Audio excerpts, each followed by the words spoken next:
하나님의 말씀 마태복음 8장 1절 말씀 보시겠습니다.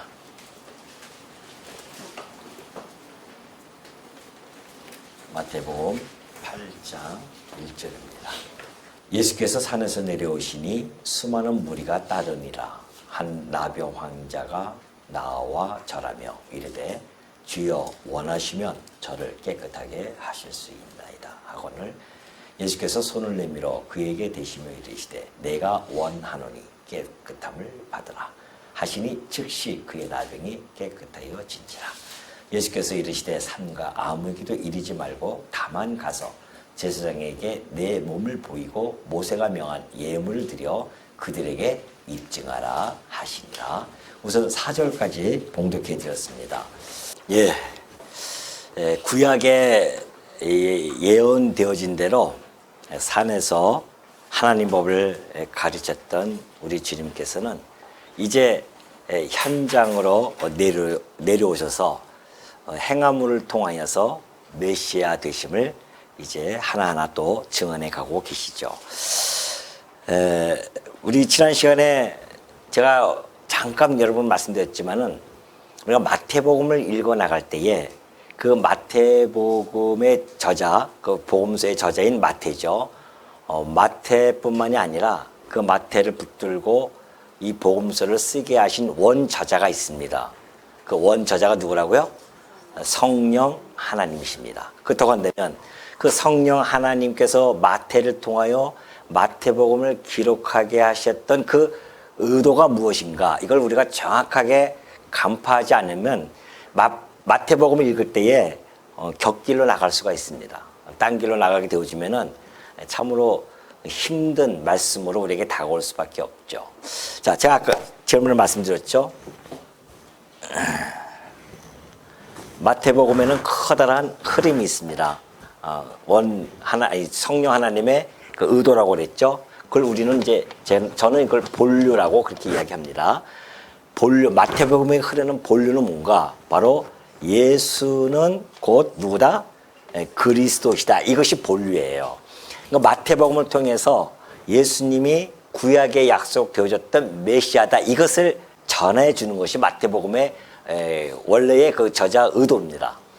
그렇다고 한다면은 예수가 그리스도라고 하는 것, 이것은 이제 이게 복음이죠, 우리에게는. 왜 그러냐면은 구약에 언약 되어진 대로 오셨기 때문에 이것이 우리의 복음입니다.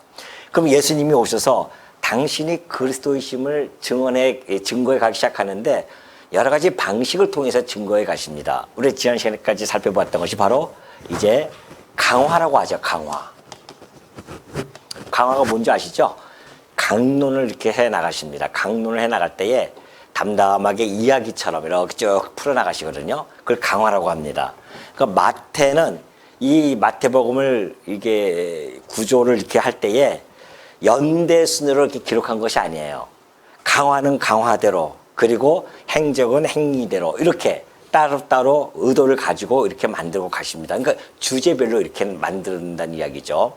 그래서 상상수호는 이제 강화의 내용이 들어갑니다.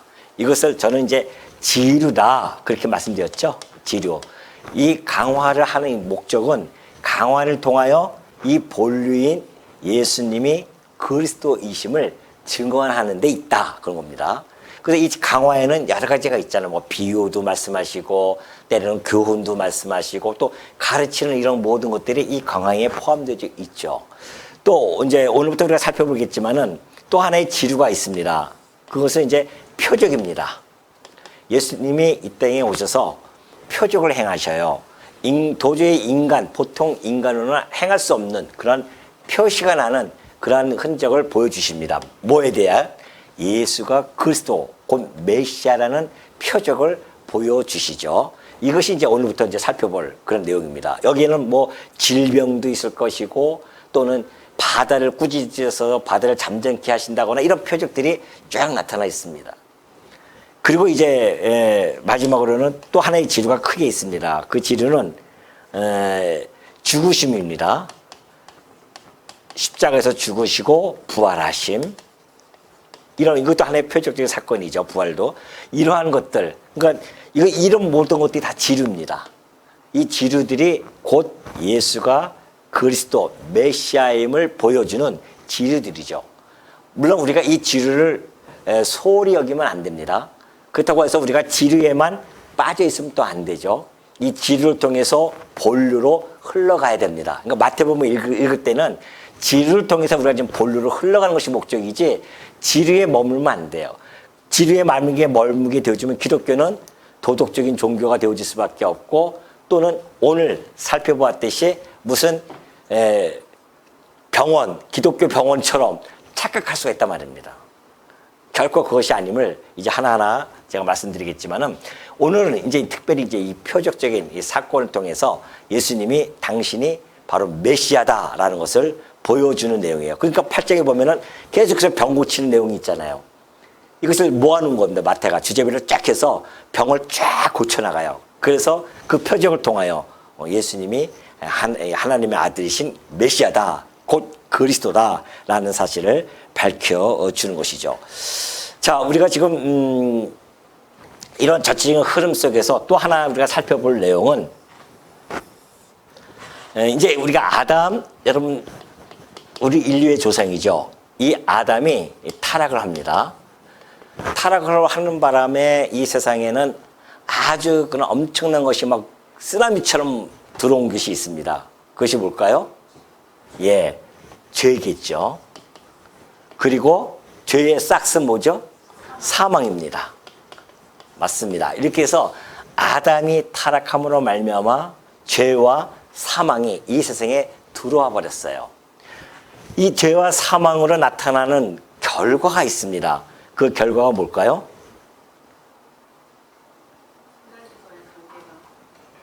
물론 이 안에 다 포함되어 있고, 오늘 본문에 의하면 뭐가 나타나는가? 인간의 질병이 나타납니다. 이게 고통 아닙니까? 인간이 이 땅에 살아가면서 끊임없이 고통과 신음을 하게 하는 것이 뭡니까? 이 질병, 고통이란 말입니다. 뭐 안 아파본 사람은 잘 모르시겠지만은 아파본 사람들은 깨닫죠. 너무 고통스럽고 힘들단 말입니다. 이 질병이 있어요. 그러니까 이 죄와 사망의 결과가 질병입니다.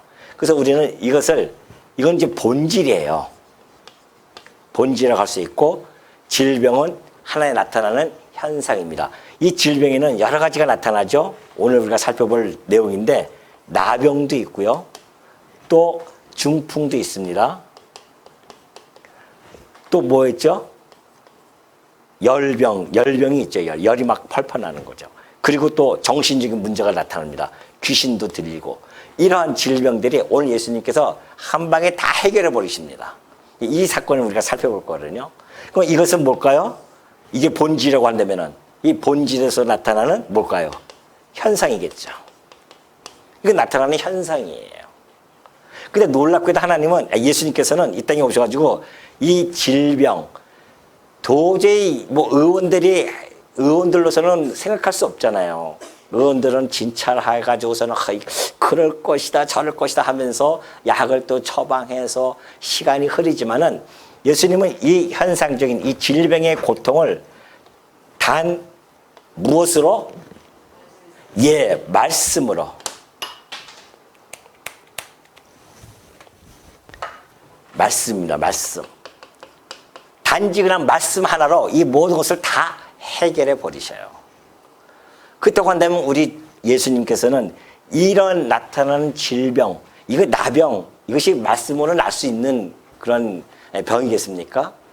중풍도 마찬가지입니다. 아무리 중풍병자 환자들에게 막 침을 놓고 막 그렇게 해도 잘 안 낫는 병 아니에요. 근데 지금 그래도 의학이 발달돼서 어느 정도는 이걸 우리가 커버할 수 있겠지만은, 그때 당시 2000년 전에는 나병, 중풍병, 열병, 뭐 이런 귀신 들린 거 이런 걸 고쳐질 수가 없는 불치의 병으로 그렇게 나타나는 것들입니다.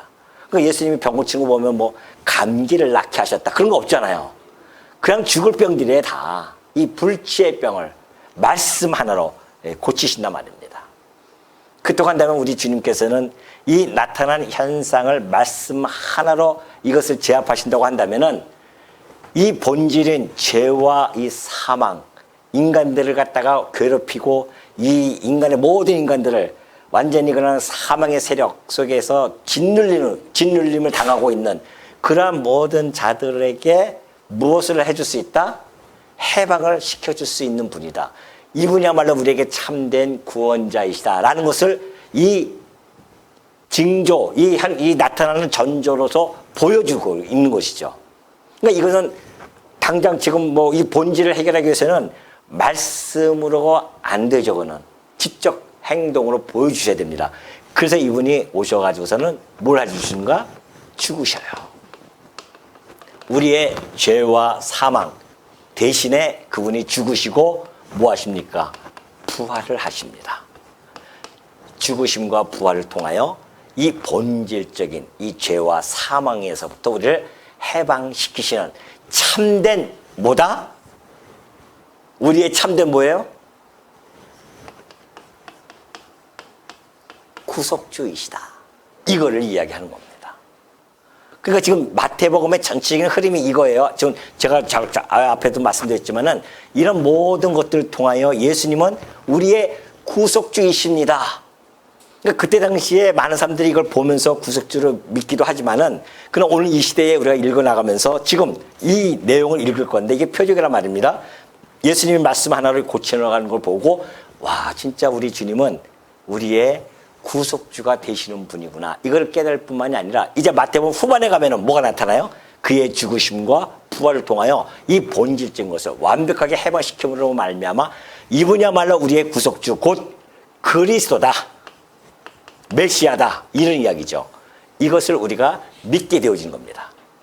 그러니까 오늘 마태복음을 통하여서 여러분 읽어나가면서 저하고 같이 하나씩 읽어나가는 이유는 예수가 우리의 구속주이신 그리스도다. 이걸 믿기 위해서 하는 겁니다. 저 다 믿고 있는데요. 정말 믿고 있습니까? 정말 믿고 있어요? 믿죠? 아멘이죠? 우리의 이 믿음이 있는데 문제는 믿음을 어떻게 해요? 증진시켜야 됩니다. 우리가 자꾸 이 마태복음 읽는 이유는 우리의 믿음을 증진시키는 겁니다. 왜냐하면은 여러분 일주일 동안에 그 믿음이 언제 어디 갔는지 잘 찾아보기 힘들어요. 한번 찾아보십시오. 믿음이 있나 지금. 믿음이 정말 있다고 한다면 이 일주일 동안 살아가면서 근심하고 걱정하고 염려하고 그러겠습니까? 믿음이 약화되어지니까 내 안에 스멀스멀 이 육신의 이 탐욕부터 시작해서 탐욕이 일어나니까 막 걱정이 되어지고 염려가 되어지고 화가 나고 시기, 불평, 불만 이런 모든 것들이 막 육신의 정력이 내 안에서 꿈틀거린단 말입니다. 그러나 예수가 나의 구속주이고 그리스도야 라는 믿음이 확고하게 세워지면 세워질수록 그분이 나의 그리스도라는 것이 뭐예요? 뭐라고 했습니까? 우리의 왕, 우리의 선지자, 우리의 뭐예요? 제사장. 참 왕이시며 참 선지자, 참 제사장. 왕이라고 하는 것은 우리가 그분의 지배를 받는다는 뜻입니다. 그분의 다스림을 받아요. 사랑의 다스림. 그분의 통치함을 받는 자들이에요, 우리가. 그분이 우리를 책임져 주시겠다는 겁니다. 그래서 임마누엘 이름을 우리에게 소개시켜줬잖아요. 내가 너희와 함께 할 거야. 내가 왕으로서 함께 할게. 걱정하지 마라. 그리고 우리가 선지자로 믿는 것은 그분이 우리를 진리로 인도하시는 분이란 말입니다. 그분이 여전히 우리를 갖다가 물론 대제사장으로서의 그 제사를 영원한 한 번의 제사를 들으셨지만은 제사장의 역할이 그걸로 끝나지 않아요. 지금도 하늘 보좌에서 여러분과 저를 위해 뭐 한다? 뭘 해요? 중보기도 하신단 말입니다. 그러니까 우리 복음성가에도 있잖아요. 뭐라고 해요? 누군가 날 위해 기도하네. 누구예요? 누군가가. 우리 주님께서. 나는 내 스스로 약해져서 기도하지 못한다 할지라도 여전히 날 위해서 누가 기도해주고 계시냐 말이죠. 우리 성도님들이 옆에서 기도해주는 것도 큰 힘이 되어지지만 우리 성도님들이야 기분 나쁘면 기도하겠어요? 기분 나쁘면 기도 안 해요. 평소에 저기 기도하다가도 기분 나쁘면 기도 안 하고 그러지만은 우리의 대제사장이신 그리스도는 우리의 기분과는 상관없고 당신의 기분과 상관없어요. 당신의 백성들을 위해서 지금도 하나님 보좌에서 아버지 하면서 우리를 기도해 주고 계시단 말입니다. 그걸 믿는 겁니다. 예수 그리스도를 믿는 것이니까 그리스도 글씨를 믿는 것이 아니라 진짜 그리스도를 믿는다고 하는 것은 이런 걸 믿는 겁니다. 그래서 우리가 이 땅에 살아가면서 담대하고 당당하게 살아갈 수 있는 힘이 있는 거죠. 내 뒷 배경이 있는데 세상 사람들이나 그 모든 것이 재물, 권력 뭐 이런 것들이 다 백으로 작용되어지지만은 그러나 우리는 우리 주 예수 그리스도 한 분이면 어떻게 해요? 예? 족하다 그거 아니겠습니까? 왜요? 그분이 전부이니까. 그분이 전부예요. 그 전부가 우리의 뒤에 배경으로 우리가 살아가고 있는 백성들인데, 그래서 우리가 마태복음을 오늘도 읽는 것은 이걸 통해서 뭘 하기 위해서? 예수가 그리스도심을 다시 한번 확인하고 또 확인하고. 성경을 왜 계속 읽습니까? 계속 확인합니다. 우리의 믿음을 증진시켜야 돼요. 자꾸만 키워나가야 된단 말이에요. 그래야 강해지죠. 그래야 세상에 나가서 어떤 형편에서라든지 어떤 역경 속에서든지 견뎌낼 수 있는 힘이 그 믿음으로부터 출발되어진단 말입니다. 뭐 오늘도 여러분 일주일 동안 까마득하게 잊어버리셨다고 한다면 오늘 이걸 통하여서 우리 주님이 정말 어떠한 분인지 다시 한번 좀 보자고요. 1절부터 4절까지의 내용입니다. 이거 하나만 더 해드릴게요. 자, 이 세상에서는 예수님께서 그러면 이 질병을 고치시면 말씀을 고쳤으니까 더 없는가? 아니잖아요. 여전히 우리는 육신을 가지고 있기 때문에 이 질병에 노출되어 있어요. 물론 이것은 죄와 사망의 법에서 우리를 해방시켜서 이걸 법정적으로 해방을 시켜주셨습니다. 그러니까 이것을 우리가 실질적으로 느낄 수 있는 것은 우리도 죽고 부활을 해야 된단 말입니다. 그리스도와 함께 연합되어진 자로서 부활을 해야 되죠. 그럼 이 모든 것들이 제 본질뿐만 아니라 이 현상에서도 해방이 되어지죠. 그렇지 않고는 이 땅에서는 아직 육신이 있기 때문에 여전히 우리가 질병 가운데 노출되어지는 것은 틀림없습니다. 그 가운데서도 우리가 하나님 그리스도를 의지하고 하나님을 의지하면서 때로는 그 질병을 가지고 하나님께 기도하고 하나님의 뜻이라면 고쳐주시고 하나님 뜻이 아니라면 그냥 아파야지 어떻게 하겠습니까? 그런 그 마음으로 가지고 질병에 대해서도 그리 아니하실지라도 그거 아니겠어요? 병을 낫게 하지 아니하실지라도 내가 주를 사랑하나이다. 이것이 우리가 가지고 있는 신앙 아니겠습니까? 그러니까 이것은 이 땅에서는 끝나지 않아요. 계속 온단 말입니다. 그러나 이것조차도 끝날 때가 있습니다. 그것이 바로 요한계시록 21장 4절 보니까 나타나 있어요. 모든 눈물을 그 눈에서 닦아주시니 다시는 이 사망이 없습니다. 사망이 없고 애통하는 것이나 곡하는 것이나 아픈 것이 다시 없습니다. 우리가 왜 애통하고 곡합니까? 죽음 때문에 그러는 거 아니겠어요? 여러분이 왜 친지라든가 부모님이라든가 이렇게 돌아가시면은 왜 이렇게 애통하고 곡하냐 말이죠. 이 사망 때문에 그래요. 그만큼 사망이 우리를 짓누르고 힘들게 만든단 말입니다. 그러나 그곳에는 사망이 없으니까 애통도 없죠. 곡도 없단 말입니다. 더군다나 이 질병, 아픔이 더 이상 없어요. 왜요? 이 부활체라고 하는 것은 강력한 몸입니다. 강한 몸입니다. 신령한 몸이에요. 이 땅에 지금 우리가 살고 있는 이런 몸과는 전혀 차원이 다른 그러한 몸을 우리가 갖게 되어집니다. 그것이 우리의 소망 아니겠습니까? 이걸 가지고 우리가 살아가는 거죠.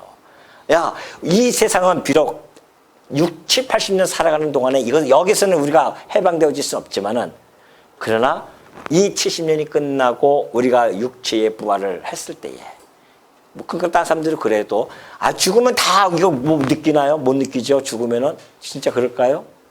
이 고통 죽으면 못 느낍니까? 둘째 사망이 있단 말입니다. 둘째 사망이 있다고 하잖아요. 그래서 심판의 부활로 한단 말입니다.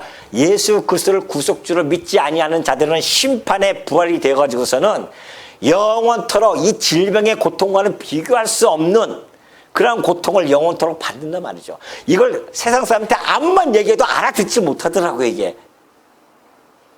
얼마나 답답합니까? 네? 제 아파트 주변에 있는 분들한테 제가 이걸 얘기해요. 알아듣지 못해요. 아, 그래요? 아, 그럴까요? 내가 겁을 좀 막 주고 있거든요, 지금. 근데도 알아듣지 못해요. 이제, 핑계거리도 없습니다. 저한테 말씀을 이걸 들었기 때문에 이제 핑계도 안 돼요. 그런 이야기까지 함에도 불구하고 안 돼요. 근데 오늘 여러분들은 이 말씀이 쏙쏙 들어와서 맞아 하면서 아멘으로 화답한다고 하는 것은 여러분이 암만 생각해도 뭐 받은 사람이에요? 예? 뭘 받았어요? 복 받은 사람 아니겠어요? 복 받은 사람 진짜. 자다가도 벌떡벌떡 일어나야 된다니까요. 이거 생각하면은 어쩌자고 내가 그런 이 복의 자리에 반열에 오르게 되어졌는지 내가 무엇이 간데 세상 사람과 똑같은 나도 그런 자인데 누구는 이 말씀이 들려지고 누구는 안 들려지는데 하필입니까? 나한테 이 말씀이 들려지다니. 그냥 이 하나만 가지고도요, 여러분이 7, 80년 동안 살아가는 동안에 행복하고도 남음이 있습니다. 기쁨과 즐거움이 넘쳐야 돼요. 이것이 하나님 나라에 우리가 더군다나 우리는 이 심판의 부활이 아니라 생명의 부활이 되어져서 살아간다고 하는 이것이 보장되어져 있는데 행복하지 않다? 그래서 지금 우리가 공부하는 겁니다. 이게 말씀을 상고하는 거예요. 왜? 우리의 생각을 바꾸기 위해서. 아, 그게 아니었구나. 자, 문둥병이 걸려요. 어떤 사람이 산에서 이제 예수님이 내려와서 한 나병 왕자가 나와서 절합니다. 주여 원하시면 그러잖아요. 저를 깨끗하게 하실 수 있나이다. 그러니까 예수님이 뭐라고 합니까? 내가 원하노니 손을 내밀어 그에게 대시면서 내가 원하노니 깨끗함 받으라. 말씀 하나로 깨끗함 받으라 하니까 어떻게 해요? 깨끗해집니다. 이게 표적이에요. 즉시.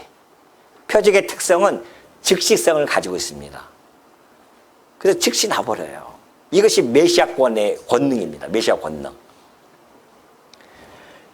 이 문둥병이라고 하는 것은요, 원래 격리가 수용되어야 됩니다. 그래서 구약 때 보면은 제사장이요, 레위기 13장 3절에 보면 제사장은 그 피부의 병을 진찰합니다.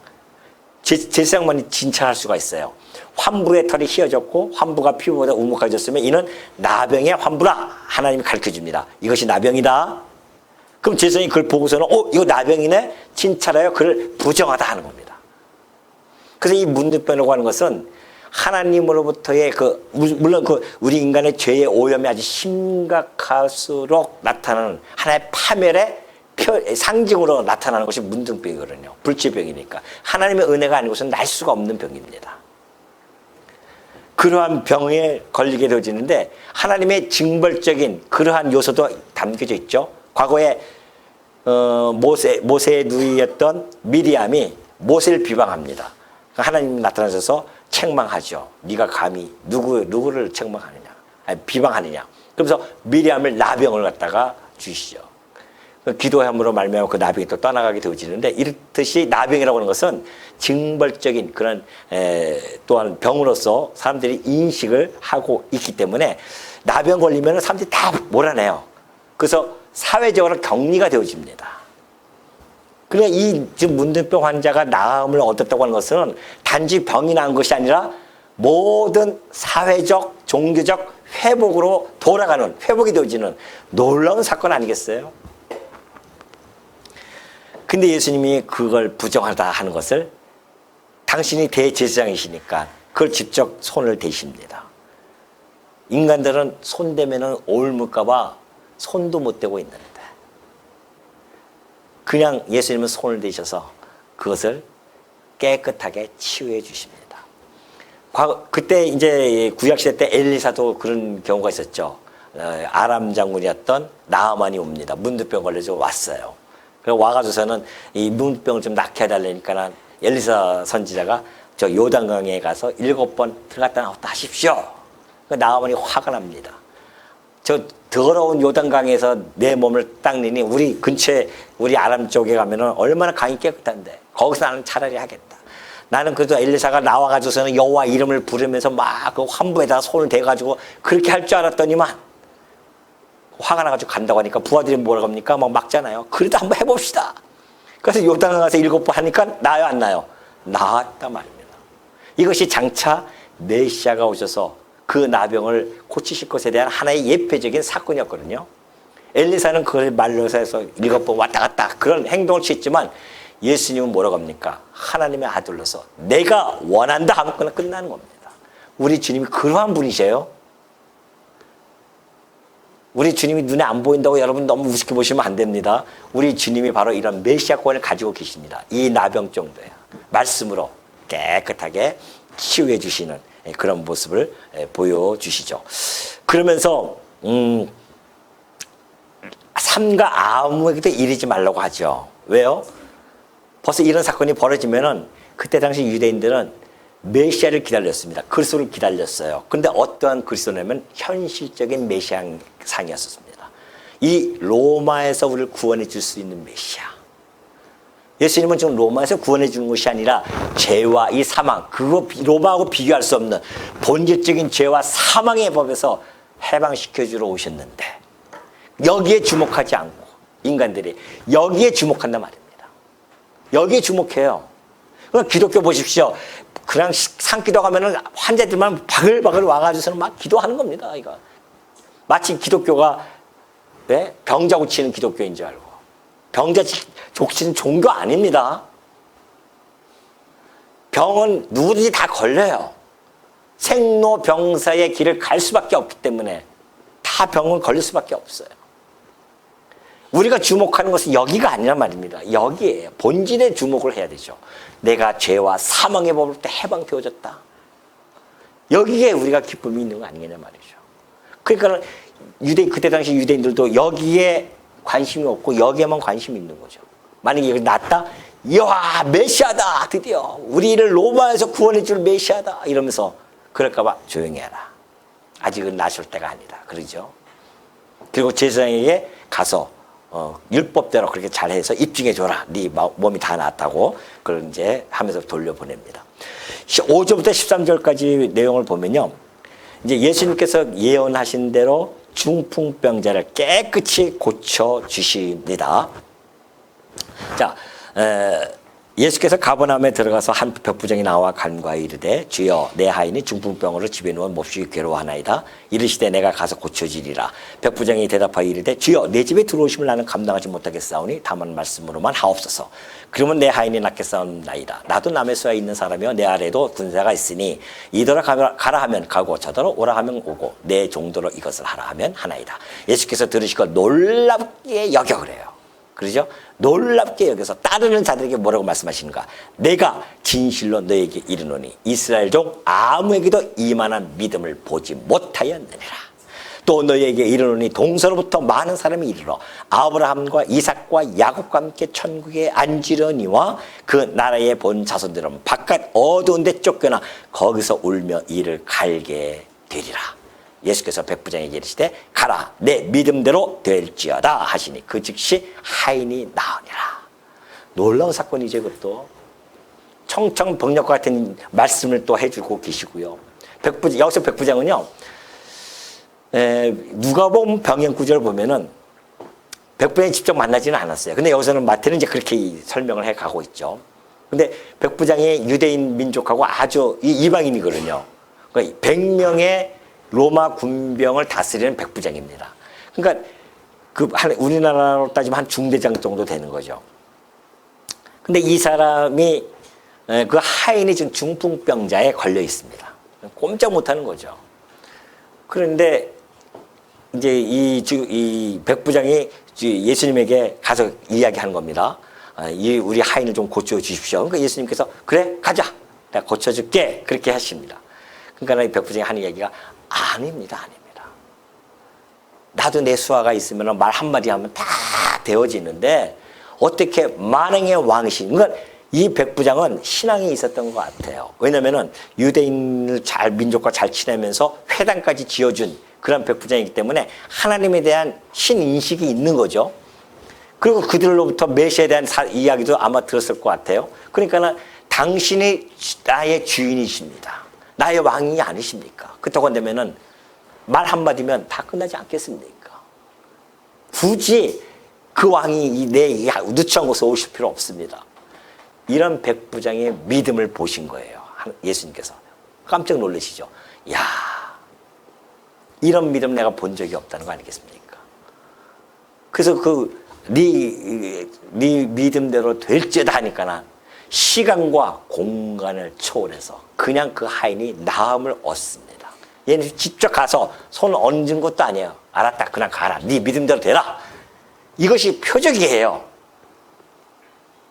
어느 의사가 그 중풍병자 환자한테 그래, 네 믿음대로 돼요. 그래서 낫는 병이 있습니까? 안 돼요. 메시아 권능을 보여주시는 사건이라는 겁니다. 이 중풍병자조차도 일어나지 못하는 그 환자에게 그냥 믿음대로 된다고 하는, 그래서 그것이 그 놀라운 사건을 통해서 당신이 메시아이심을 또 드러내 주시죠. 그러면서 아주 중요한 말씀을 하십니다. 구원은 혈통이 아니라는 것을 밝혀주고 계시죠. 믿음으로 되어집니다. 구속주로 믿어야 돼요. 그러니까 지금 백부장은 예수님을 구속주로 믿었던 이야기입니다. 믿었으니까 그 믿음대로 되어진 것이죠. 구원자로 믿었기 때문에 구원시켜 주신 거 아니겠습니까? 그게 믿음이에요. 백부장 믿음은요, 사실은 이제 본격적으로 이방인 구원에 대한 하나의 표징적인 사건으로 나타나고 있고요. 그런데 놀라운 것은 그 본 자손들, 유대인들은요, 나라 어두움 밖으로 쫓겨날 것이다. 왜? 구속주로 안 믿어요, 예수님을. 그럼 어두움 밖이 어딥니까? 불못에 던져지겠죠. 그러니 유대인들이 듣고서는 얼마나 죽이고 싶어하는 마음이 있겠냐 말이죠. 그럼 어떡합니까? 진리인데. 그러면서 14절부터 보면은 이제 예수께서 또 열병을 깨끗이 고치십니다. 예수께서 베드로의 집에 들어가서 그의 장모가 열병으로 앓아 누운 것을 보시고 그의 손을 만지시니 열병이 떠나가고 여인이 일어나서 예수께 수종들더라. 베드로 장모가 열병으로 일어나는 것. 또 16절 저물매 사람들이 귀신 들린 자를 많이 데리고 예수께 오거늘 예수께서 말씀으로 귀신들을 쫓아내시고 병든 자들 다 고치시니라. 열병 귀신들 다 고쳐주시는 그러한 메시아권을 보여주시죠. 그러면서 마태는 뭐라고 합니까? 지금 이 이야기죠. 끌고 갑니다. 자, 이 표적을 끌고 와요. 끌고 와서 어디서 마무리 짓습니까? 여기서 마무리 짓는 거예요. 그게 뭡니까? 선지자 이사야를 통하여 하신 말씀에 우리의 연약한 것을 친히 담당하시고 병을 짊어지셨도다 함을 이루려 하심이라 그래요. 구약의 예언대로 이루어진 사건이다. 그러므로 누구다? 예수는 그리스도다. 이것을 지금 증거해 주고 있죠. 마태는 이사야 선지자 어떤 말씀을 인용했냐면요. 이사야 53장 4절의 말씀입니다. 그는 실로 우리의 질고를 지고 우리의 슬픔을 당하였거늘 그러잖아요. 우리는 생각하기를 그는 징벌을 받아 하나님께 맞으면 고난을 당한다. 그렇게 한답니다. 자, 여기서는 질고, 슬픔 이런 것도 추상적이에요. 사실은. 근데 마태는 이것을 아주 구체적으로 육체화 시킵니다. 그래서 연약함과 병으로 그렇게 해석을 하죠. 그것을 담당하셨다고 합니다. 우리 주님께서. 자, 우리 메시아십니다. 질병을 고치러 이걸 통해서 메시아심을 드러내시죠. 그렇다고 해서 예수님께서 메시아이기 때문에 나는 이런 것들을 기계적으로 그냥 고치시고 그런 것이 아닙니다. 그런 것이 아니에요. 이 하나님의 당신의 백성들이 죄와 사망의 그 고통 속에 있는 것을 도저히 보고 계실 수가 없었던 겁니다. 우리 하나님이 그런 하나님이시죠. 왜요? 사랑의 하나님이시기 때문에 그렇고 긍휼의 하나님이시기 때문에 그렇고요. 자비의 하나님이시기 때문에 그렇습니다. 우리의 하나님이 바로 그러한 하나님이시기 때문에 당신의 백성을 죄와 사망에 두고 볼 수가 없었어요.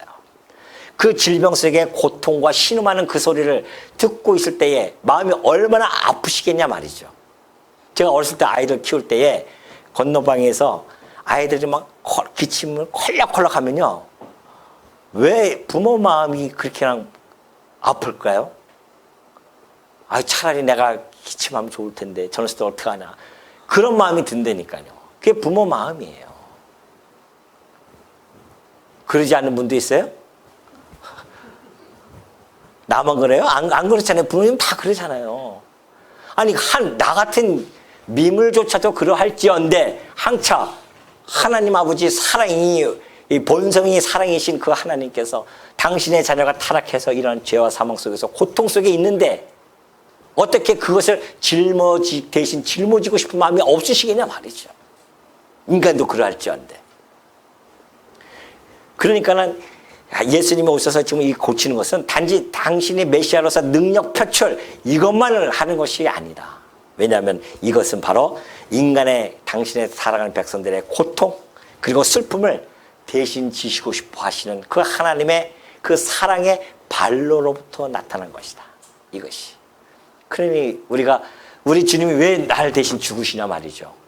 날 사랑하신다는 거 아니겠습니까?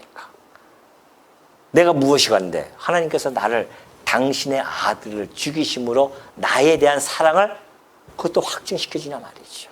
내가 아직 죄인 되어져서 이런 가운데 살아가는 이 보잘것없는 존재임에도 불구하고 하나님께서는 거기서 당신을 대신 죽이시고 핏값으로 나를 삶았고 나를 사랑하시고 긍휼 베푸시는 그 하나님의 그 자비와 긍휼과 사랑 앞에 어떻게 우리가 날마다 감사와 찬양이 끊어질 수 있겠냐 말이죠.